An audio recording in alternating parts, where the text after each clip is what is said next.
Tumataas ang presyo ng licensing exam fee para sa mga gustong magtrabaho bilang RN o registered nurse sa Canada. Simula February 1, 2027, tataas na ang registration fee para sa NCLEX RN o National Council Licensure Examination ng 58%. Mula $360, magiging $570 na ang exam fee. Mahihirapan sila, and especially IENs who are already spending thousands of dollars in credential assessment, English exam, DCSNM requirements, and sometimes bridging may mga bridging courses pa.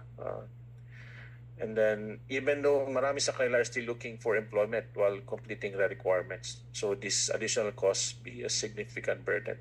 Naniniwala ang isang registered nurse mula British Columbia na sa pagtaas ng exam fees na ito, maaaring mas tumagal ang proseso para sa mga internationally educated nurses na gustong magtrabaho sa Canada. Maintaining high standards and exam security is important, but it has to have a balance. Like affordability must also be considered.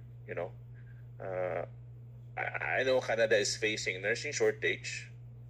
Additional costs may delay these qualified nurses from entering the workforces.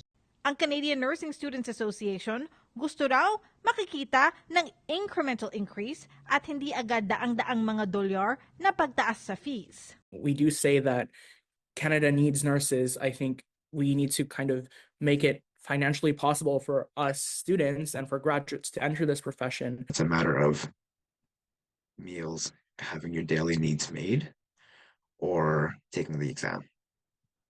And so we're not against the increase. We understand that they haven't increased the amount since 2000, but it needs to be done incrementally.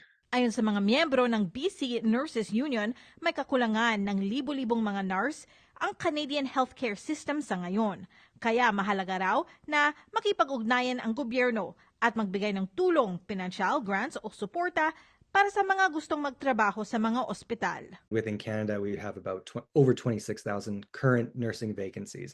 And what we really need is for governments and for regulators to be looking at this as a finite resource where supply is not meeting demands. And we need to be creating sustainable environments that promote people to be able to enter the profession and to be able to stay in the profession. Ayon sa NCSBN o National Council of State Boards of Nursing, isa raw sa dahilan sa mas mataas na fee ang mas lumalaki ring gastos sa data protection at cybersecurity.